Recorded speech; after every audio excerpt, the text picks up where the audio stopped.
ராணிப்பேட்டையில் தமிழ்நாடு சத்துணவு மற்றும் அங்கன்வாடி ஓய்வூதியர் சங்கம் சார்பில் கவன ஈர்ப்பு ஆர்ப்பாட்டம். ராணிப்பேட்டை முத்துக்கடை பேருந்து நிலையத்தில் 2025 to 2026 ஆண்டிற்கான பட்ஜெட்டில் குறைந்தபட்ச சிறப்பு பென்ஷன் தொகை ரூபாய் 6750 அகவிலைப்படியில் வழங்கிட வேண்டும் என்ற கோரிக்கையை நிறைவேற்ற தமிழக அரசை வலியுறுத்தி தமிழ்நாடு சத்துணவு மற்றும் அங்கன்வாடி ஓய்வூதியர் சங்கம் சார்பில் கவன ஈர்ப்பு ஆர்ப்பாட்டம் நடைபெற்றது. இந்த ஆர்ப்பாட்டத்திற்கு மாவட்ட தலைவர் ரவி தலைமை தாங்கினார். மாவட்ட துணைத் தலைவர் வரவேற்புரையாற்றினார். மாவட்ட செயலாளர் ஜெகதீசன், மாநில பொறுப்பாளர்கள் சுசிலா, மலர் ஆகியோர் கோரிக்கை விளக்க உரையாற்றினர். மாவட்ட பொருளாளர் மோகனா நன்றி கூறினார். இந்த ஆர்ப்பாட்டத்தில் ஓய்வு பெற்ற சத்துணவு ஊழியர்கள் மற்றும் அங்கன்வாடி ஊழியர்கள் என 70க்கும் மேற்பட்டோர் கலந்து கொண்டனர்.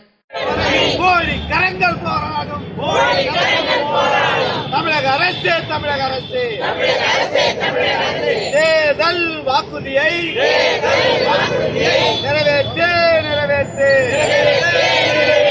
ஒன்றுபடுவோம்,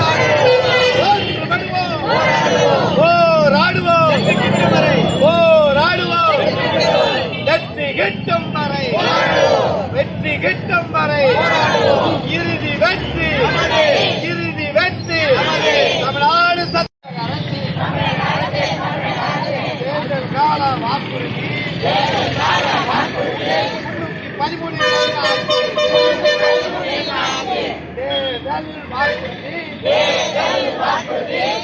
13 ஆச்சு. சட்டமன்ற கூட்டத்தொடரில் அறிவிப்பதாக சொன்னீரே, என்ன ஆட்சி வருகிறது பார்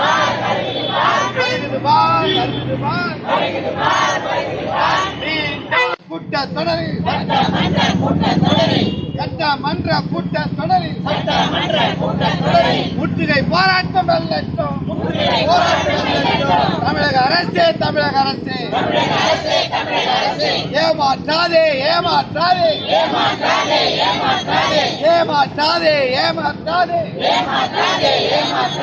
எங்களை காட்டி மக்களையும் மக்களை காட்டி எங்களையும் அரசு ஊழியர் ஆசிரியர்களை சத்துணவு ஊழியர் அங்கன்வாடி ஊழியர்களை ஏமாற்றாதே விடமாட்டோம். மாவட்ட தலைநகரங்கள் இன்றைக்கு ஆர்ப்பாட்டம் என்ற முடிவின் அடிப்படையில் ஆர்ப்பாட்டம் செய்தோம். 313 தேர்தல் வாக்குறுதியில் தமிழக முதல்வர் இன்றைக்கு பல்வேறு இடங்களில் சத்துணவு ஊழியர்களுக்கு நாங்கள் ஆட்சிக்கு வந்தால் நிச்சயமாக அவர்களை அரசு ஊழியராக்குவோம், தொகுப்பூதிய மதிப்பூதியத்தை ஒழித்துவிட்டு அரசு ஊழியராக்கி முறையான காலமுறை பென்ஷன் ரூபாய் 6750 வழங்குவோம் என்ற உத்தரவாதத்தின் அடிப்படையில் ஓய்வு பெற்றிருக்கக்கூடிய சத்துணவு அங்கன்வாடி ஓய்வூதிய சங்கத்தின் சார்பாக இந்திய கூட்டணிக்கு ஆட்சிக்கு நாங்கள் 1 லட்சம் நோட்டீஸை போட்டு தமிழகம் முழுக்க விநியோகம் செய்தோம். அந்த ஆட்சியை வர வைத்தோம். ஆட்சிக்கு வந்த பிறகு 4 ஆண்டு காலம் பொறுத்ததும் இன்றைக்கு கடைசி பட்ஜெட் என்று எதிர்பார்க்கிறோம். அந்த நேரத்திலும் இது இருக்கும் என்ற நம்பிக்கையோடு வந்தவர்களுக்கு ஒரு ஏமாற்றத்தை சந்தித்தவுடனே இன்றைக்கு இருக்கக்கூடிய தோழர்கள் ஒப்பாரியாக அதை மாற்றக்கூடிய அளவுக்கு கொந்தளிப்பு இருக்கிறது. மாநில செயற்குழுவே உயிரை விட போகிறோம் என்று 10 மாவட்டத்திற்கு மேல் பேசப்பட்டார்கள்.